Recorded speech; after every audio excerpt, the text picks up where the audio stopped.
అందరికీ నమస్కారం. నా పేరు రమ. నీ ప్రేమ కోసం 98వ భాగం. రచయిత శ్వేత సాయి గారు. ఫ్రెండ్స్, కథ చదవడం స్టార్ట్ చేసిన వెంటనే వీడియోకి ఒక లైక్ చేయండి. కార్తీక్ కారు ఆపేసి, ఇప్పుడు నువ్వు నార్మల్ అవుతావా లేదంటే నేను వెనక్కి రావాలా అంటాడు. అను కన్నీళ్ళు తుడుచుకుంటుంటే, లాభం లేదు కార్తీక్, నువ్వు వెనక్కి వెళ్ళు, నేను డ్రైవ్ చేస్తానంటాడు రాహుల్. వద్దొద్దు, నేను బాగానే ఉన్నానంటుంది అను. కార్తీక్ కార్ని స్టార్ట్ చేస్తాడు. సరే, ఇంకా ఆ టాపిక్ గురించి వదిలే, ముందు అమ్మకు కాల్ చేయి అని అంటాడు కార్తీక్ అనుని డైవర్ట్ చేయడానికి.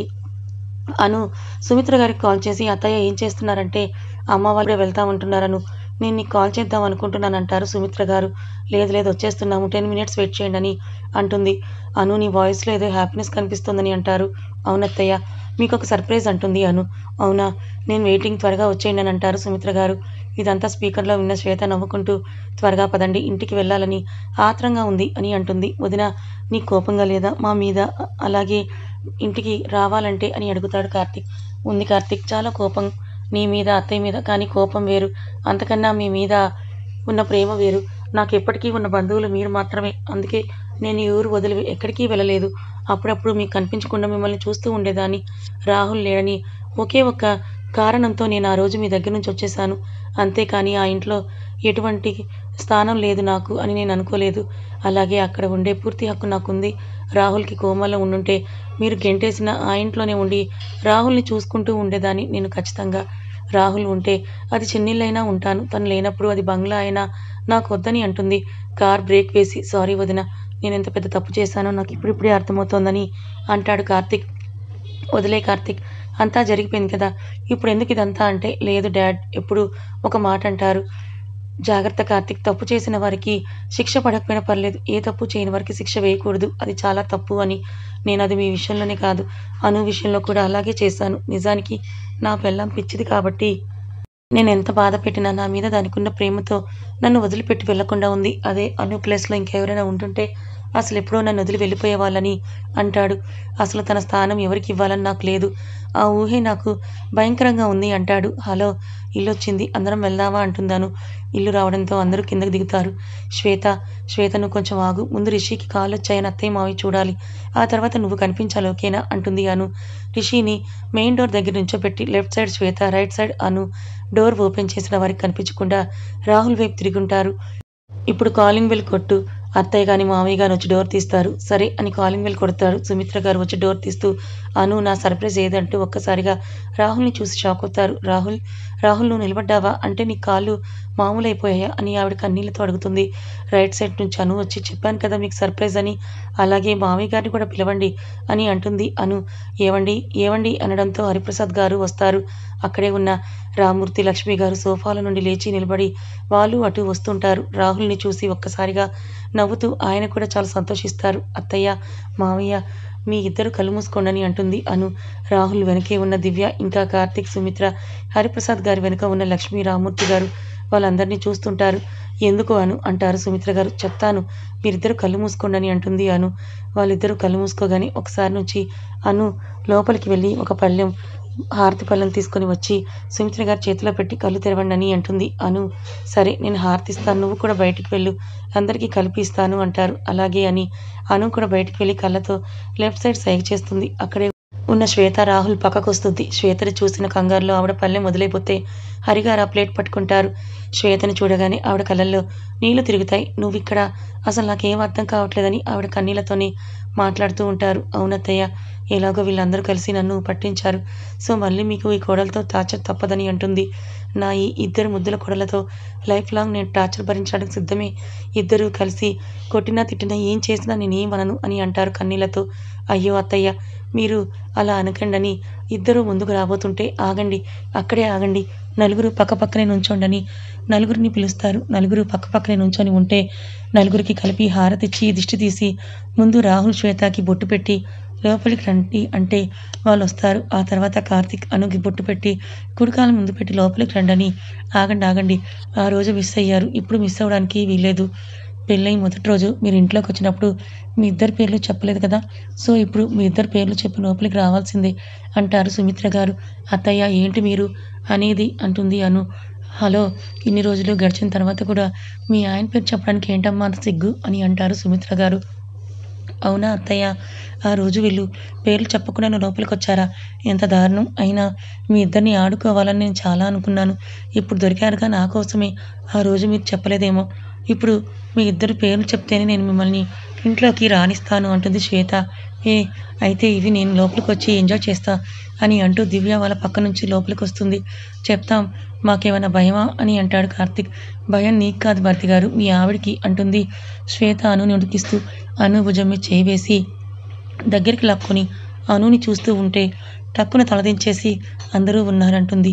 అను నేను కాస్త దగ్గరికి లాక్కొని, కార్తీక్ అనబడే నేను నా భార్య అనురాధతో కలిసి వచ్చాను, దయచేసి దారివ్వండి అంటాడు. మీ దగ్గర చెప్తే ఎందుకు ఇస్తామండి, మీ భార్య అనురాధ గారు కూడా చెప్తే ఇస్తామని అంటాడు రాహుల్. రిషి నువ్వు కూడానా అంటుంది చిన్నగా అను. లాభం లేదక్క, చెప్పి తీరాల్సిందే అంటుంది దివ్య. నేను ఆయన వచ్చావంటుంది. ఆహా, మేము ఒప్పుకోమంటారు సుమిత్ర గారు, శ్వేత ఇద్దరు కలిసి. అక్క నువ్వు మన పరువు తీసేస్తున్నావు అంటుంది దివ్య వెనుక నుంచి. హరిప్రసాద్ గారు ఎందుకు అను భయం, చెప్పేసేయ్ అని అంటారు. రామూర్తి గారు ముందుకొచ్చి అను చెప్పరా అని అంటారు. తలదించి ఉన్నాను. తల ఎత్తి ఆయన్ని చూసి ఇన్ని రోజులు నీ వెనకలేని మీ నాన్న ఇక నుంచి నీ ముందుండి నీ సంతోషం కోరుకుంటున్నారు చెప్పు అను అంటాడు కార్తీక్. మా ఆయన కార్తీక్, నేను అను ఇద్దరం కలిసి వచ్చామంటుంది. అందరూ నవ్వితే అలా కాదు, ఫీల్తో చెప్పండి అంటుంది దివ్య. నా కోడలు నేర్పించింది చాలే దివ్య, లోపలికి రండి అంటారు సుమిత్ర గారు. అను చేయి పట్టుకుని కుడికాలు ముందు పెట్టి లోపలికి వెళ్తారు. ఆ పళ్ళెం బయటకు తీసుకొని వెళ్ళి ఆ నీళ్లు బయట పారబోసి వస్తారు సుమిత్ర గారు. లోపలికి వచ్చిన సుమిత్ర గారు శ్వేత దగ్గర కూర్చొని నిజంగా నీకు ఎన్నిసార్లు క్షమాపణ చెప్పినా తప్పు లేదు అని అంటారు. అత్తయ్య ఏంటి ఎందుకలా మాట్లాడుతున్నారు, అవన్నీ మారవు, ఇందులో ఒకరి తప్పే ఉందని నేను అనట్లేదు, పరిస్థితిలో అలాంటి సిచ్యువేషన్ కలిగించాయి. ఇప్పుడు అన్ని ప్రాబ్లమ్స్ తీరిపోయాయి కదా, మనం చాలా బాగున్నాం, ఇకపైన అలాగే ఉందాం. అసలు ఏమైంది, ఎందుకు ఇలా జరిగింది అని అడుగుతాడు రాహుల్. ఒకరోజు మనం ఒక మాల్కి వెళ్ళాం గుర్తుందా రాహుల్ అని అంటుంది శ్వేత. నేను చాలాసార్లు షాపింగ్కి వెళ్ళాం కదరా అంటే, ఒక మాల్ పేరు చెప్పి అక్కడికి వెళ్ళాం కదా అంటే, అవును అంటాడు. అక్కడ నేను డ్రెస్ చేంజ్ చేసుకుంటుంటే ఎవరో నన్ను వీడియో తీసి వాటితో బ్లాక్మెయిల్ చేశారు. ఆ వీడియో నాకు సెండ్ చేసి ఇది నువ్వు ఎవరితో అయినా చెప్తే నేను నెట్లో పెడతాను అని బ్లాక్మెయిల్ చేశాడు. కానీ నాకు ఏం చేయాలో తెలియలేదు. మీలో ఎవరో ఒకరికి చెప్దామని అనుకున్నాను, కానీ మీలో ఎవరికి నేను ఈ విషయం చెప్పినా వాడెవరో తెలుసుకొని వాడిని చంపేసి మీరు అనవసరమైన రిస్క్లో ఇరుక్కుంటారని అనిపించింది. అలాగే ఆ బ్లాక్మెయిల్ చేస్తున్న అతను డబ్బుతో సరిపెట్టుకుంటాడని అనుకుని నేనే వెళ్ళి డబ్బులిచ్చి వీడియో తెచ్చేద్దామని అనుకున్నాను. కానీ వాడు అక్కడికి వెళ్ళాకే నాకు తెలిసింది ఇదంతా చేసింది రాజేష్ అని. ఆ రోజు నేను నగలన్నీ ప్యాక్ చేసి అతను చెప్పిన అడ్రస్కి వెళ్ళాను. కానీ అక్కడ ఏమైందంటే, అక్కడ రాజేష్ని చూసి చాలా షాక్ అయ్యాను. పిచ్చా, నీకెందుకు ఇలా చేస్తున్నావు, రాహుల్కి కానీ కార్తిక్ కానీ తెలిస్తే నిన్ను చంపేస్తారంటుంది శ్వేత. పిచ్చి నీకే, ఇక్కడ నుంచి నువ్వు అసలు బయటికి వెళ్తే కదా అని అంటాడు రాజేష్. ఏం మాట్లాడుతున్నావు అర్థమవుతుందా, నువ్వు అడిగిన డబ్బులు తెచ్చాను కదా, ఇలాంటి పిచ్చి వేషాలు వేయొద్దు, ఆ వీడియో నాకు ఇచ్చేసేయి అని అరుస్తుంది శ్వేత. ఇస్తాను, ఎందుకు ఇవ్వను, దానికన్నా ముందు కాసేపు మనకి చాలా పనుంది బేబీ అని అంటాడు రాజేష్ చాలా క్రూయల్గా. రాజేష్ ఏం మాట్లాడుతున్నావో అర్థమవుతుందా, నువ్వు నా విషయంలో ఇలా ఉన్నావని రాహుల్కి తెలిస్తే నిన్ను ఈ భూమి మీద లేకుండా చేస్తాడని అంటుంది. అందుకే కదా వాడికి తెలియకుండా నిన్ను ఇక్కడికి రప్పించింది అని అంటాడు రాజేష్. ఏం మాట్లాడుతున్నావు నువ్వు అని పారిపోతున్న శ్వేతని గట్టిగా పట్టుకొని డోర్ క్లోజ్ చేయండి వాళ్ళ అసిస్టెంట్కి చెప్తాడు. వాళ్ళు వచ్చి డోర్ క్లోజ్ చేసి బయటకు వెళ్ళిపోతారు. వాళ్ళు బయటికి వెళ్ళిపోగానే, ఏం చేస్తున్నావు రాజేష్, నీకేమైనా పిచ్చి పట్టిందా, నువ్వు చెప్పిన డబ్బులు నేను తీసుకొచ్చాను కదా, ఇక నా వీడియో ఇచ్చి వదిలిపెట్టు నన్ను అని గట్టిగా అంటుంది శ్వేత. ఎందుకు బేబీ అలా అరుస్తావు, నువ్వెంత అందంగా ఉన్నావో, నీ గొంతు అంత గంభీరంగా ఉంది, అయినా నీ ఫిగర్కి సూట్ అయ్యిందిలే అని అంటాడు. ముందు నన్ను వదులు అని విసుక్కుంటుంది శ్వేత. శ్వేతను వదిలేసి, సరే నీ ఇష్టం, కానీ నువ్వు ఈ రూమ్ దాటి ఎక్కడికి పారిపోలేవని అంటాడు రాజేష్ గట్టిగా. శ్వేత బయటికి వెళ్ళడానికి డోర్ని ఎన్నిసార్లు లాగినా అది ఓపెన్ అవ్వదు. ఇంకా ఎట్నుంచి అటైనా పారిపోదామని చూసినా అక్కడ ఎటువంటి డోర్స్ ఉండవు. ఆ రూమ్కి అదొక్కటే బయటకు వెళ్ళడానికి దారి. ప్లీజ్ రాజేష్ నన్ను వదిలేసాయి, ఎందుకు ఇలా బిహేవ్ చేస్తున్నావు, నాకు చాలా భయం వేస్తుందని అంటుంది శ్వేత. ఎందుకు బేబీ భయం, నేనున్నాను కదా, చక్కగా వచ్చి నాకు కౌగిల్లో ఉండు, నేను చాలా బాగా చూసుకుంటాను నిన్ను, అదే రాహుల్ కన్నా బాగా చూసుకుంటానని అంటాడు. నేను వాడికన్నా బాగా సంతోషపెడతాను, కాదు కాదు సుఖపెడతాను అని అంటాడు. చీ అని మొహం పక్కకు తిప్పి చీదరించుకుంటుంటే, నువ్వెంత అసహించుకున్నా నాకు పర్లేదు, కానీ నీ అంతటి నువ్వే నాకు ఎస్ చెప్పాలి, ఎందుకంటే నాకు బలవంతం చేయడం ఇష్టం ఉండదు, నాకు కోఆపరేట్ చేసే వాళ్ళంటేనే ఇష్టం, అందుకే నువ్వు నాకు కోఆపరేట్ చేయాలని అంటాడు. ఓకే బేబీ, నీకు కావాల్సినంత టైం తీసుకో, నేను ఇప్పుడే ఇక్కడ నుంచి నిన్ను బయటకు పంపించట్లేదు, కానీ నువ్వు ఒప్పుకున్నాకే మన మధ్య అంతా జరుగుతుంది. ఇకపైన నువ్వు నా దగ్గరే బానిసై ఉండిపోతావని అంటాడు రాజేష్. ఏమైందిరా నీకు? ఏం మాట్లాడుతున్నావు? నేను ఇక్కడే ఉండడం ఏంటి? రాహుల్ నా కోసం వెతుక్కుంటూ ఉంటాడు. ప్లీజ్ రాజేష్ వదిలేసేయ్. నీ గురించి వాళ్ళకి ఏం చెప్పను. ఇదంతా ఏం వద్దు వదిలేసేయ్ అని బ్రతిమలాడుతుంది శ్వేత. నిన్ను ఇక్కడికి తీసుకొచ్చింది వదిలేయడానికి కాదే. అయినా నా గురించి అంతా తెలిసిపోయిన నిన్ను ఎందుకు వదిలేసే సమస్య లేదు. నువ్వు నాకు చిక్కి తీరాల్సిందే అని అంటాడు సర్కాస్టిక్గా నవ్వుతూ. రాజేష్ ఎందుకిలా మాట్లాడుతున్నావు? నాకు చాలా భయమేస్తుంది. ప్లీజ్ నన్ను వదిలేసేయ్ అని అంటుంది ఏడుస్తూ శ్వేత. నువ్వు వదలడం జరగదు. ఇక్కడ నుంచి నువ్వు వెళ్తే పైకే వెళ్ళాలి. మీ ఇంటికి వెళ్ళడానికి అస్సలు వీల్లేదు. అలాగే నువ్వు నాకు ఎస్ చెప్పి తీరాల్సిందే. అప్పటి వరకు నువ్వు ఇక్కడే ఉంటావు అని అంటాడు రాజేష్. ఇక్కడ నీకు బట్టలున్నాయి, ఫ్రిడ్జ్లో ఫుడ్ ఉంది, అక్కడే బాత్రూమ్ ఉంది. హ్యాపీగా ఇలా లోన్లీనెస్ ఎంజాయ్ చేయ బేబీ. నేను మళ్ళీ రేపు వస్తాను. రేపటికి నీ మనసు మారితే మనం మన ఫస్ట్ నైట్ చేసుకుందాం అని అంటాడు రాజేష్. రాజేష్ ప్లీజ్ నన్ను ఇలా వదిలించొద్దు. ప్లీజ్ నేను ఇంటికి వెళ్ళిపోతాను, నన్ను వదిలేయని బ్రతిమలాడుతుంది శ్వేత. ఎప్పటికో నిద్రలేచిన శ్వేత ఇంకా తను అక్కడ లేదు. ఇక నుంచి నేను పెట్టే టార్చర్కి నువ్వు ఖచ్చితంగా నాకు ఓపికే చెప్తావు బేబీ. చూస్తూ ఉండని శ్వేతని ఒక నెట్టు నెట్టి డోర్ వేసి దానికి లాక్ వేసి వెళ్ళిపోతాడు. ఆ డోర్ దగ్గర నిలబడి ఎన్నిసార్లు దాన్ని ఓపెన్ చేయాలన్నా ఓపెన్ అవ్వదు. ఒక్కసారిగా డోర్ తీసి శ్వేత దగ్గరున్న ఫోన్ లాక్కొని వెళ్ళిపోతాడు రాజేష్. ఆ డోర్కి ఆనుకొని అక్కడే కూర్చొని ఏడుస్తూ ఉంటుంది. అలాగే ఏడుస్తూ ఎప్పటికో అక్కడే నిద్రపోతుంది. ఎప్పటికో నిద్రలేచిన శ్వేత ఇంకా అక్కడే ఉన్న తన నిస్సహాయతను చూసి ఇప్పుడు ఏం చేయాలి, అసలు ఇక్కడ నుంచి ఎలా బయటపడే అవకాశం దొరుకుతుందా లేదా అని భయంతో ఆ రూమ్ మొత్తం ఒకసారి వెతుకుతుంది. ఆ రూమ్కి ఒకే ఒక్క డోర్ ఉంటుంది బయటికి వెళ్ళడానికి. బాత్రూంలో కూడా చిన్న వెంటిలేటర్ మాత్రమే ఉంటుంది. ఇప్పుడు నేను ఎలా ఇక్కడ నుంచి తప్పించుకోవాలి? రాహుల్కి నేను ఎక్కడున్నాను అని ఎలా చెప్పాలి? వాడు ఫోన్ కూడా లాక్కున్నాడు కదా అని ఆలోచిస్తూ ఉంటుంది. ఒక అరగంట తర్వాత మళ్ళీ రాజేష్ లోపలికి రావడంతో ప్లీజ్ రాజేష్ నన్ను వదిలే. ప్లీజ్ నేను నీ గురించి నిజంగా ఎవరితోనూ ఏమీ చెప్పను. ప్లీజ్ దయచేసి నన్ను వదిలిపెట్టని బ్రతిమలాడుతుంది శ్వేత. నిన్ను వదిలేయడానిక నేను ఇక్కడికి తీసుకుని వచ్చింది? నేను చెప్పిన వాటికి ఒప్పుకో, అప్పుడు నిన్ను వదిలేస్తాను అని అంటాడు. నా గొంతులో ప్రాణం ఉండగా నేను ఆ పని చెయ్యను అని అంటుంది శ్వేత. అది జరిగే వరకు నీ గొంతులో ప్రాణం పోనివ్వనులే. అలాగే నేను ఇక్కడి నుంచి కూడా పంపను అని అంటాడు రాజేష్. చావునైనా చస్తాను కానీ నీకు మాత్రం నేను లొంగను అని అంటుంది శ్వేత. చావు దాకా ఎందుకు బేబీ, హాయిగా సంతోషంగా ఉందామంటుంటే అని అంటాడు. ఈ రూమ్లో ఇలాగే బందీగా అయినా ఉంటాను కానీ నీకు మాత్రం నేను ఎప్పటికీ దక్కను అని కోపంగా చెప్పి బెడ్ మీద వెళ్ళి కూర్చుంటుంది శ్వేత. సరే ఎన్నాళ్ళు ఉంటావో ఉండు, నేను కూడా చూస్తాను అని సీరియస్గా డోర్ని క్లోజ్ చేసి లాక్ వేసుకుని అక్కడి నుంచి వెళ్ళిపోతాడు. బెడ్ మీద కూర్చుని ఏం చేయాలో తెలియక మోకాళ్ళ మధ్య తలపెట్టి ఏడుస్తూ ఉంటుంది. అలా కొన్ని రోజులు నన్ను వేధిస్తూనే ఉన్నాడు. రోజు వచ్చి చాలా విసిగించేవాడు. ఎన్నిసార్లు చెప్పినా వినకుండా నన్ను చాలా ఇబ్బంది పెట్టాడు. అసలు బయటికి వెళ్ళటానికి కూడా లేకుండా నన్ను ఆ రూమ్లో బంధించేసి చాలా హింసించాడు రాహుల్. అదే రూమ్లో ఒంటరిగా కూర్చొని ఎంతగా ఏడ్చానో అది నాకు మాత్రమే తెలుసు అని అంటుంది బాగా ఏడుస్తూ. అను వెంటనే శ్వేత పక్కకు వెళ్ళి తనని హత్తుకొని ఏమీ కాలేదు కదా, వదిలే శ్వేత, నీకు ఇబ్బంది అంటే ఇప్పుడు అదంతా ఏమీ చెప్పకు అంటుంది.